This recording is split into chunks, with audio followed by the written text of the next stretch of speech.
एउटा डाक्टर र अस्पतालको लापरवाहीको कारण एउटा छोराले आफ्नो आमाको ज्यान गुमाएको छ। हाम्रो मधेसमा महिने पछि यस्तो सयौं केसेसहरू भइरहेको हुन्छ। धेरै आफन्तले डाक्टर र अस्पतालको लापरवाहीको कारण आफ्नो परिवारहरू व्यक्तिहरूलाई गुमाउनु परेको हुन्छ।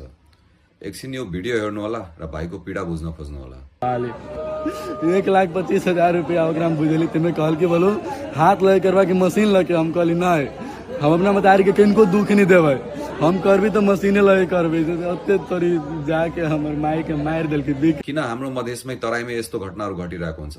किन यहाँको अस्पताल व्यवस्थापन छैन?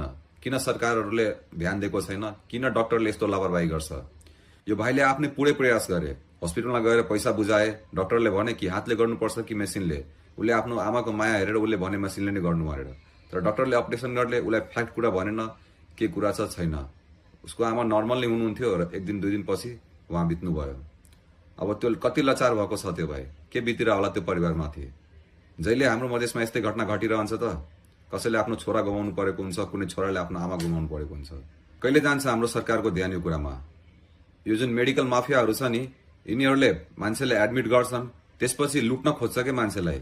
यिनीहरूले कहिले सेवा दिँदैनन्, कहिले उपचार गर्दैनन्। जहिले लुट्न खोजेको छ मान्छेले जहाँबाट भएर नि पैसा लिएर आफ्नो मान्छेलाई आसमा एडमिट गर्छ कि डाक्टर भगवान सरह हुन्छ, त्यहाँ मेरो परिवार बाँच्छ कि भनेर।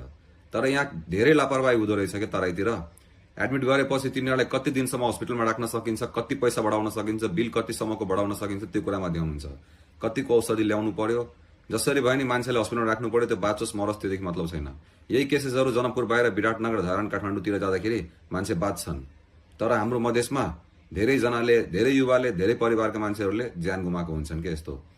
न सरसफाई छ, न औषधि पाउँछ, न त्यहाँ डाक्टर हुन्छ टाइममा अभाइलेबल, कुनै टिम हुँदैन, के हुँदैन। त्यो सेकेन्डरी त्यो नर्सेसहरूले आएर त्यहाँ उपचार गर्छ र त्यसपछि एडमिट गर्छन्। डाक्टर आएपछि प्रपर ट्रिटमेन्ट पनि हुँदैन। फ्याक्ट कुरा गार्जियनलाई भनिँदैन कुन तरिकाले त्यहाँ ट्रिटमेन्ट यसरी नै मान्छे बाँच्छ जहिले।